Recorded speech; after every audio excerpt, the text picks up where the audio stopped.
Les damos a conocer lo que está pasando en las iglesias de Macedonia, que en su grande prueba de tribulación abundaron en gozo, a pesar de su profunda pobreza, dieron en una riqueza de generosidad. Estudiamos juntos 2 Corintios, capítulo 8.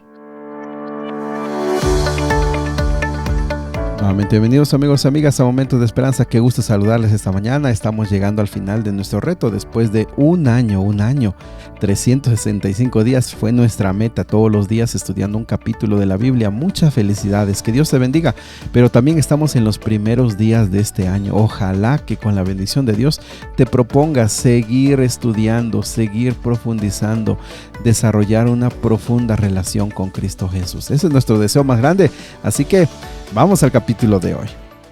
Capítulo de hoy muy interesante. Ahora nuevamente tocamos el tema de las ofrendas, Si recuerdas, en la primera carta a los de Corintios se les explicó cómo las iglesias de Macedonia habían establecido un plan, un método para recolectar una ofrenda para los hermanos de Jerusalén. Recordamos que allá en Jerusalén habían pasado diversas situaciones, diversos conflictos, y también varios de los hermanos que habían tenido riquezas al convertirse al cristianismo las habían perdido. Así que estaban pasando una situación muy complicada. Entonces se les escribió en la primera carta aproximadamente hace un año atrás, se les escribió para que ellos comenzaran con este plan de hacer esta recolección de ofrendas, para que iniciaran este plan sistemático de ofrendas. Sin embargo, en el capítulo de hoy vamos a ver cómo ellos durante ese año, debido a los diferentes problemas que hemos venido observando, divisiones, conflictos, falta de fe y bueno, todas estas dificultades que ellos han tenido como iglesia, pues dejaron este método de lado. Mira, si tan solo pudiéramos reflexionar y pudiéramos quedarnos con el versículo número 2, creo que estaría resuelto el estudio de hoy. Bueno, versículo número 1 dice: asimismo, hermanos, os hacemos saber la gracia de Dios que se ha dado a las iglesias de Macedonia. Macedonia era una región, principalmente ahí con los griegos, donde se habían fundado varias iglesias, entre ellas las más sobresalientes, la de Filipos, una iglesia bastante de bastante desprendimiento, bastante generosidad. Ahora, para que tengamos el contexto, en esta región hubo por lo menos 3 guerras en esos tiempos, así que era una zona que, pues tú sabes, cuando hay una guerra, la situación económica, social, toda la situación se complica. Y no solamente eso, por supuesto que también había escasez y había dificultades. Bueno, les vamos a contar, dice el versículo 1, lo que está pasando con las iglesias de Macedonia, que en grande prueba de tribulación. Imagínense, esta tribulación no tiene que ver con asuntos morales o con asuntos espirituales de ellos, de estas iglesias, sino tiene que ver con estas guerras, por lo menos que te contamos, hubo por lo menos 3. Había habido mucha tribulación, muchas adversidades. Sin embargo, ellos abundaban en gozo. Y hemos dicho, mis amigos, que una de las evidencias más grandes de que Dios está en nosotros, de que nosotros permanecemos en Cristo Jesús, es el gozo y la paz en medio de la tribulación. Eso es una evidencia de veras que no se puede falsificar. El tener gozo y paz cuando las situaciones son difíciles es de veras que Dios está con nosotros. Bueno, esta iglesia tenía mucha tribulación, pero también tenía mucho gozo. Pero también, dice el versículo 2, tenía una profunda pobreza. La situación económica había afectado a las familias y también se sabe, como también hoy lo sabemos, que muchos de los miembros de la iglesia desde su origen eran pobres. Así que ellos tenían muchas carencias. Sin embargo, eran ricos en su generosidad. Y apreciados amigos, el capítulo de hoy nos plantea una situación muy importante. No solamente las personas que tienen capacidad económica, no solamente las personas que tienen recursos son los que están siendo llamados para dar, sino todo aquel que tiene a Jesús en su corazón, todo aquel que tiene una relación continua, constante con su Padre Celestial, es una persona que da. es una persona generosa, es una persona que no se le obliga, es una persona que no se le tiene que estar recordando y recordando. Sí, una diferencia con los de Corinto. Los de Corinto, a pesar de que tenía un año que se les había compartido el plan y ellos habían inicialmente dicho que iban a entrar a este plan, lo habían dejado y ahora se les tenía que recordar. Entonces, estos hermanos eran muy especiales. ¿Por qué? Porque estaban profundamente entregados a Dios y lo manifestaban en esa generosidad. Muy bien.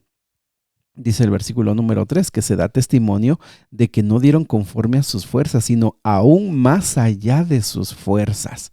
Fíjense, no se les estaba presionando, ellos lo estaban dando de su propio corazón con el deseo interior de dar más. Y esa es una actitud diferente, mis amigos. Muchas veces la gente da, pero da porque no tanto se le fuerza, sino como que se siente acorralada y ni modos tiene que dar, o porque, bueno, tiene que dar como el ejemplo, o porque tiene que hacer algo porque los demás ya lo hicieron. Estos no tenían esa actitud.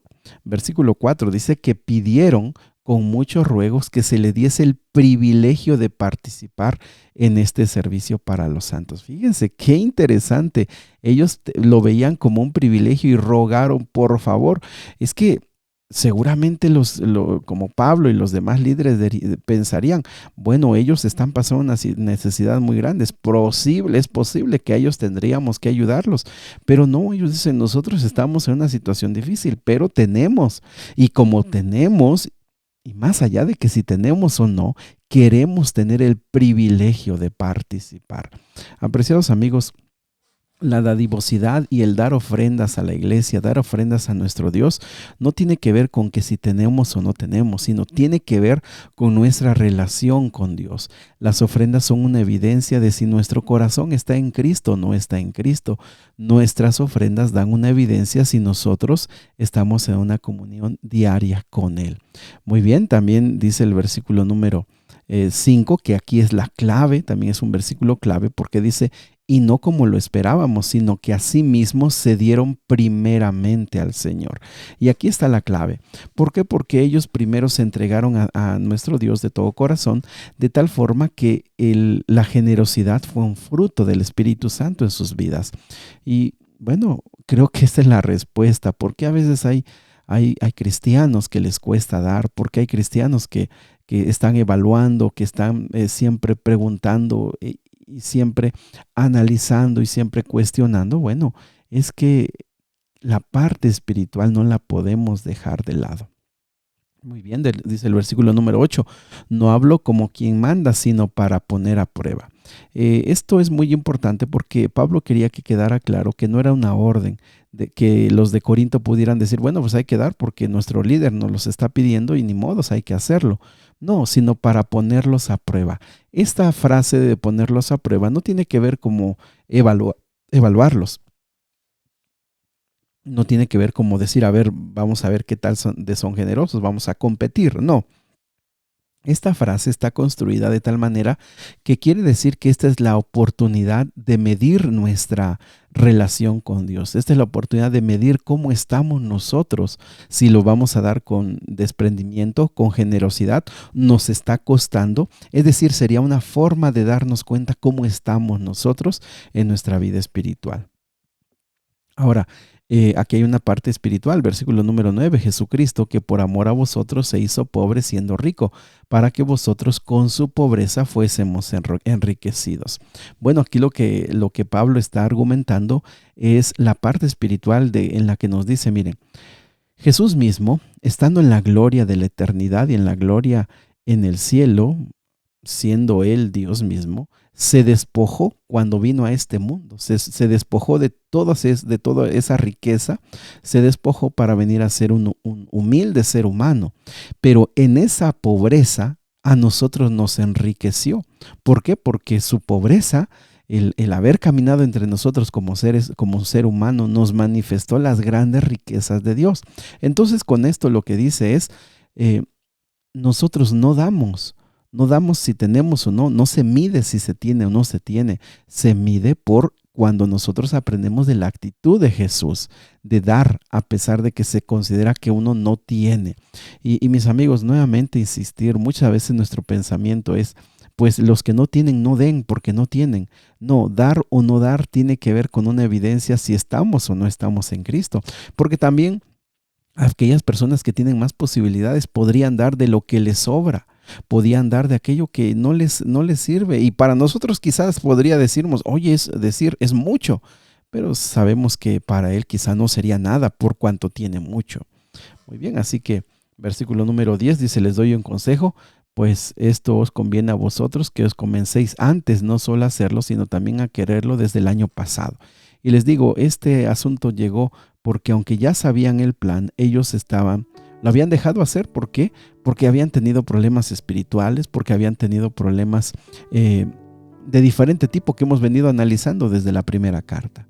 Por lo tanto, mis amigos, aquí vemos un punto muy interesante, muy, muy delicado. Las ofrendas, los diezmos, la generosidad de un cristiano, pues revela su relación con Dios, revela su confianza en Dios, revela su confianza en su Padre Celestial y su fe. Podríamos nosotros quedarnos en este tema a debatir y poder presentar muchas ideas y muchos argumentos. Pero la palabra de Dios aquí dice, aquellos de Macedonia siendo pobres han sido generosos porque tenían mucho gozo y mucha confianza. Han suplicado, han pedido ser partícipes de este plan. Pero ellos los de Corinto tenían y lo habían dejado de hacer un año. Era bueno que empezaran otra vez.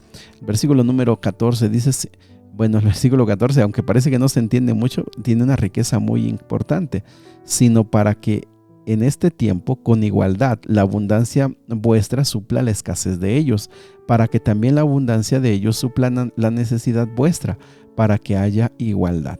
Bueno, lo que Pablo está diciendo aquí es, ahora ustedes tienen abundancia, ahora ustedes tienen un poco más, pueden ayudar más a ellos que tienen escasez, pero algún día ellos con su abundancia les van a ayudar a ustedes que tendrían posiblemente escasez para que haya igualdad.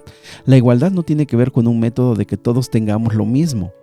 No está diciendo aquí que todos nos despojemos de lo que tenemos y tengamos la misma cantidad, no, sino igualdad en el esfuerzo. Ahora a ustedes les toca esforzarse más, pero un día, quizá aunque tengan esfuerzo, ustedes no van a poder tener lo necesario, ellos harán. Y apreciados amigos, así funciona en la iglesia del Señor. Los que tienen ahora más pueden suplir más ofrendas y diezmos para que la obra del Señor siga avanzando, para que la obra del Señor se siga haciendo, para que personas que necesitan sigan recibiendo. Sin embargo, habrá otras personas que en este mismo momento no tienen la posibilidad de dar mucho, aunque su amor y su cariño está con Dios, pero no tienen la fuerza de dar porque no tienen los recursos. Sin embargo, Dios lo que aquí deja es, conforme todos estemos en un plan, conforme todos estemos siendo generosos, la obra del Señor seguirá adelante y seguirá siendo de bendición a muchas personas.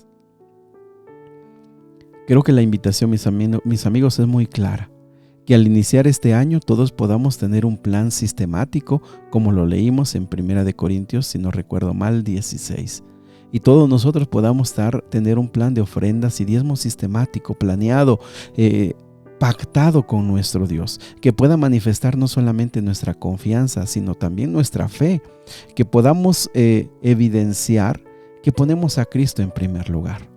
Esa es la invitación de esta mañana, y que la obra de Dios y las necesidades que hay puedan ser suplidas por personas que dan por fe, con gusto, con gozo, a pesar de que quizá no tienen tanto, no les sobra, a pesar de que quizá están pasando serias dificultades. Querido Padre Celestial, gracias por tu palabra, porque nos ayuda a componer nuestra vida y nos ayuda a saber qué hacer. Hoy nos invitas para que tengamos un plan sistemático de ofrendas, pero más allá de lo que demos, podamos tener una profunda relación contigo que nos vuelva personas generosas, personas que den, personas que no sean mezquinas, sino que sean reconocidos como personas que abundan en dar, a pesar de que a veces parece que nos hace falta. Te lo pedimos, Señor, en el nombre de Jesús. Amén. Que Dios te bendiga. Sigue abriendo tu corazón al Señor. Si tienes tú alguna necesidad, ponla en las manos de Él. Cuéntale lo que tú sientes, cómo estás. El Señor quiere escucharte.